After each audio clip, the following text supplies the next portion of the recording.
From its earliest roots, Chinese intellectual thought has demonstrated a tendency towards syncretism, the blending of different and often oppositional concepts into new systems of thought.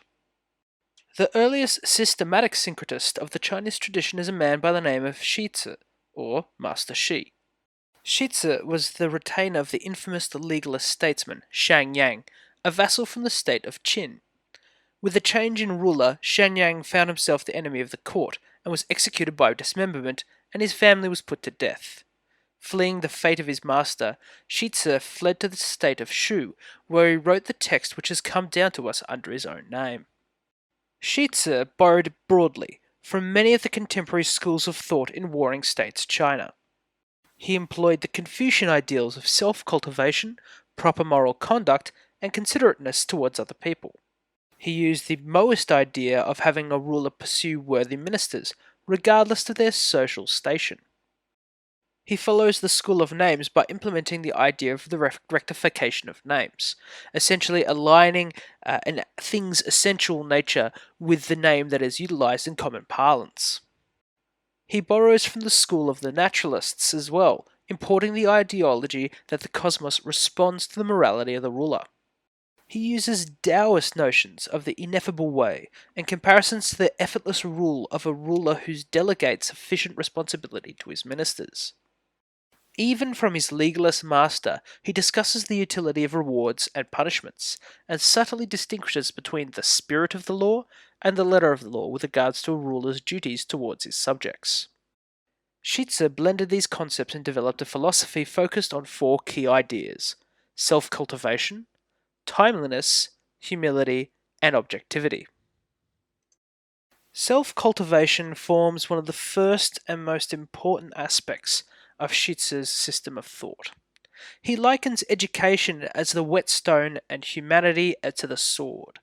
A blunt and ineffective blade can be turned into a sharp weapon through effort. His analogy pushing the idea that anyone can self-improve, no matter their situation.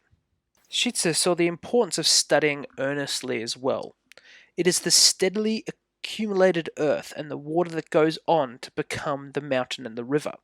For him, it was not merely enough to want to study, but one had to study diligently and with purpose. For Shizi, the ruler did not exist in a vacuum, and actions could be more or less beneficial depending at which stage they took place.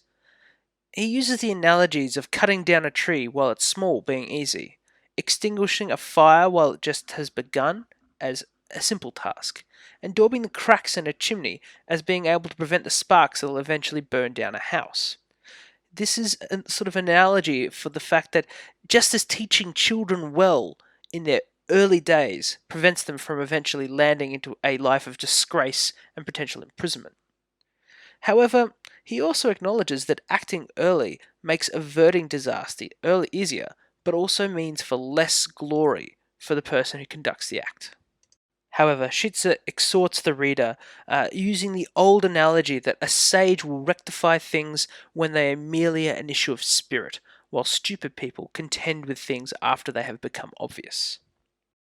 When it comes to the act of ruling, Shizi sees humility as a key fundamental. The ruler must be in a lofty position so that his, or nowadays her, example may be visible to all. However, a great person who only stays in their room benefits no one. However, in the pursuit of worthiness, the ruler must not fear denigrating himself or herself to find those who are worthy of service. And it's not enough to merely surround oneself with capable advisors, but a ruler must also be willing to yield to their advice, for otherwise they are essentially useless. Furthermore, Shizi reminds the rulers that delegating responsibility not only asserts their own authority, but also allows them for time to relax. Finally, Shizi borrows heavily from the Maoists and the school of names, using the ideas of objectivity. From the logicians, he borrows this concept of the specificity of terms, and the rectifications of names being key to delineating between things in the course of rule. The correct use of terms is key. An example of this is, in a legal sense, understanding the difference between murder and manslaughter. Both have to do with killing, but rectifying their names allows for a clear delineation between intent, which helps to avoid unnecessary or unfair judgments in the courtroom. Likewise, a designation between someone who is a manager and someone who is an assistant will avoid confusion as to the responsibilities of those two positions. From the Moists, Shizi borrows the idea that official rank should be a mechanism for elevating good people, regardless of their background, rather than the birthright of aristocracy.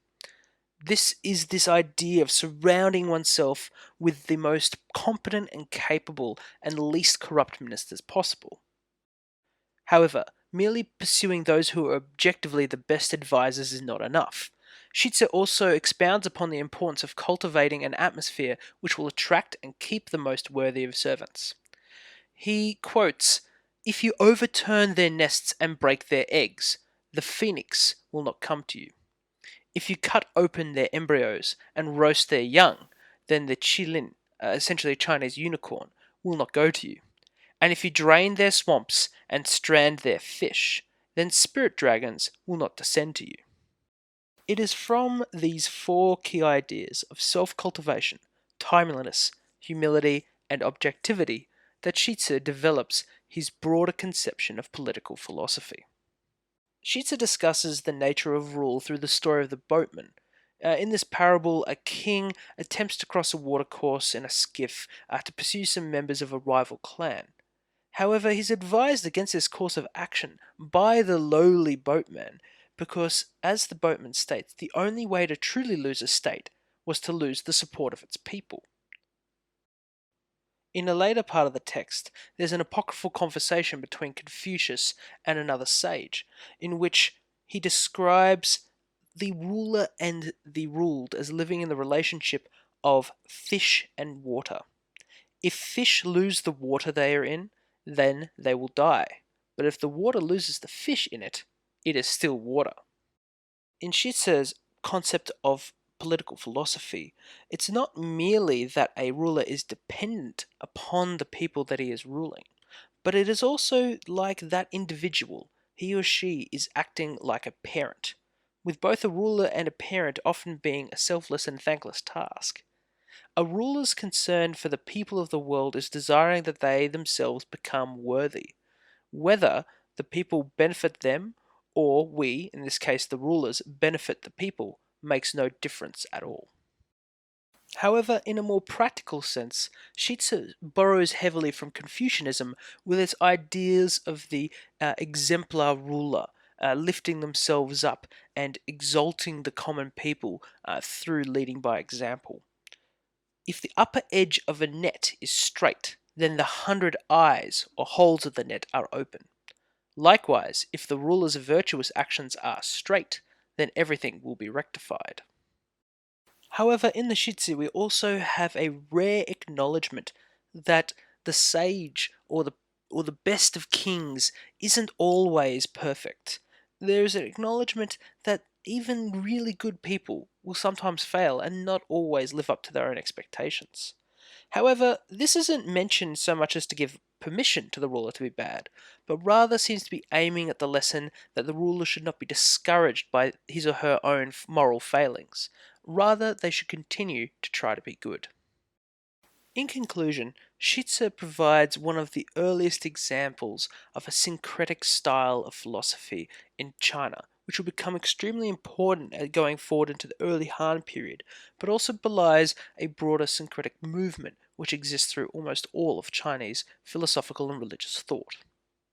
I'd like to finish with a short analogy from Shizi, referring to the difference between a broad-minded and a narrow-minded person. Narrow-mindedness for Shizi is like being a frog at the bottom of a well. You look up, but all you can see of the world is the narrow, piercing beam of light that comes from above you. On the other hand, being open-minded is like standing on top of a mountain, looking out and observing the lay of the land as it stretches before you. Shizi exhorts all of us to be omnivorous in our digestion of intellectual thought, to look out across the broad intellectual landscape of our own and other cultures, and to absorb what we see that is good and reject what we see as bad.